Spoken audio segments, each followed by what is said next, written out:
नमस्कार, मैं हूं ऐश्वर्या और आप देख रहे हैं देशोन्नति। एक नजर व्यापार जगत की टॉप 10 खबरों पर। सबसे पहले बात करते हैं शेयर बाजार की।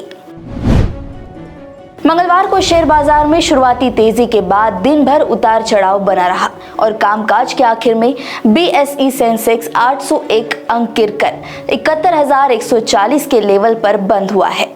नेशनल स्टॉक एक्सचेंज का निफ्टी 209 अंक गिरकर 21,528 के लेवल पर बंद हुआ है। शेयर बाजार के कामकाज में टाटा मोटर्स में मंगलवार को बम्पर तेजी दर्ज की गई और इसके शेयर 865 रुपए के लेवल को छू गए।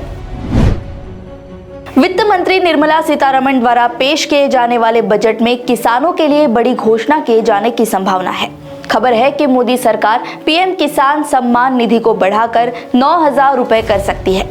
इसके अलावा महिला किसानों के लिए भी कुछ योजनाओं का ऐलान किया जा सकता है। इसके अलावा कृषि क्षेत्र के लिए कुछ अन्य महत्वपूर्ण घोषणाएं भी की जा सकती है। केंद्र सरकार अगले वित्तीय वर्ष से कारोबारियों को बीमा का तोहफा दे सकती है। जानकारी के मुताबिक 1 फरवरी को पेश होने वाले अंतरिम बजट के दौरान GST में रजिस्टर्ड रिटेल सेक्टर के कारोबारियों के लिए दुर्घटना बीमा का ऐलान किया जा सकता है। इस योजना के तहत कारोबारियों को नेशनल रिटेल ट्रेड पॉलिसी के तहत 10 लाख रुपयों तक की दुर्घटना बीमा पॉलिसी सिर्फ 6,000 रुपयों तक के रियायती प्रीमियम में मिल सकेगी।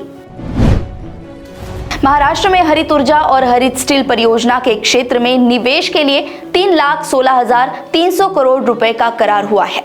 इस करार से महाराष्ट्र में 83,900 रोजगार के अवसर प्राप्त हो सकेंगे। मुख्यमंत्री एकनाथ शिंदे और उप मुख्यमंत्री देवेंद्र फडणवीस की मौजूदगी में यह करार संपन्न हुआ। इस अवसर पर प्रदेश के उद्योग मंत्री उदय सामंत भी मौजूद थे। नागपुर में आयोजित 3 दिवसीय खासदार औद्योगिक महोत्सव का सोमवार को समापन हुआ। इस अवसर पर केंद्रीय मंत्री व नागपुर के सांसद नितिन गडकरी ने कहा कि विकास का विकेंद्रीकरण ही एडवांटेज विदर्भ का मुख्य उद्देश्य था और इस आयोजन से यह मकसद पूरा हो गया है। गडकरी ने कहा कि विदर्भ में बड़ी संख्या में निवेशकों का आगमन होना चाहिए और इसी के लिए यह खासदार महोत्सव एडवांटेज विदर्भ आयोजित किया गया था। केंद्र सरकार ने अंतरिम बजट से पहले एक रिपोर्ट जारी की है। इस रिपोर्ट के मुताबिक मौजूदा वित्तीय वर्ष में देश का विकास दर 7.3% रहने का अनुमान जताया गया है।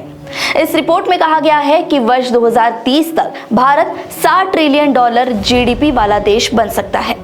रिपोर्ट में यह भी कहा गया है कि भारतीय अर्थव्यवस्था 3 साल में $5 ट्रिलियन के टारगेट पर पहुंच जाएगी और इसके साथ ही यह दुनिया में तीसरी सबसे बड़ी इकोनॉमी बन जाएगी। अदानी एनर्जी सॉल्यूशंस लिमिटेड ने कुंजल मेहता को अपना चीफ फाइनेंशियल ऑफिसर नियुक्त करने का फैसला किया है। अदानी एनर्जी सॉल्यूशंस लिमिटेड के मौजूदा chief financial officer Rohit Soni द्वारा इस्तीफा देने के बाद यह कदम उठाया गया है। रोहित सोनी 31 मार्च 2024 को कंपनी के CFO के रूप में अपना पद छोड़ देंगे और उसके बाद कुंजल मेहता 1 अप्रैल 2024 से कंपनी के चीफ फाइनेंशियल ऑफिसर की भूमिका निभाएंगे। सोनी ग्रुप ने जी एंटरटेनमेंट के साथ डील रद्द होने का खुलासा करते हुए कहा है कि जी एंटरटेनमेंट ने दोनों के बीच तय हुई वित्तीय शर्तों का पालन नहीं किया। हालांकि इसके पहले मीडिया रिपोर्ट्स में डील रद्द होने के लिए जी एंटरटेनमेंट के CEO पुनीत गोयनका को जिम्मेदार माना जा रहा था। कहा जा रहा था कि पुनीत गोयनका के नेतृत्व को लेकर दोनों ग्रुप के बीच विवाद था, लेकिन अब डील रद्द होने का असल कारण सामने आया है। वहीं दूसरी ओर जी ग्रुप ने सोनी द्वारा टर्मिनेशन फीस और बाकी सभी आरोपों को खारिज करते हुए कहा है कि उन्होंने किसी भी शर्त का उल्लंघन नहीं किया। फरवरी महीने से टीवी की कीमतों में 15% की बढ़ोतरी हो सकती है। बताया जा रहा है कि टीवी का पैनल बनाने में इस्तेमाल होने वाले ओपन सेल महंगे होने के कारण टीवी कंपनियां दाम बढ़ाने की तैयारी में है।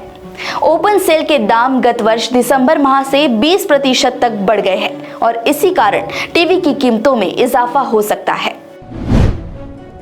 ऑनलाइन पेमेंट प्लेटफॉर्म पेटीएम ने अयोध्या में जाने वालों के लिए बम्पर कैशबैक देने का ऐलान किया है।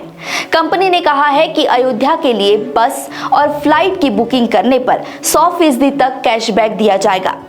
कंपनी के मुताबिक हर 10वें व्यक्ति को इस कैशबैक का लाभ मिलेगा। कैशबैक का लाभ पाने के लिए बस और फ्लाइट के लिए बस अयोध्या और फ्लाई अयोध्या का प्रोमो कोड यूज करना होगा।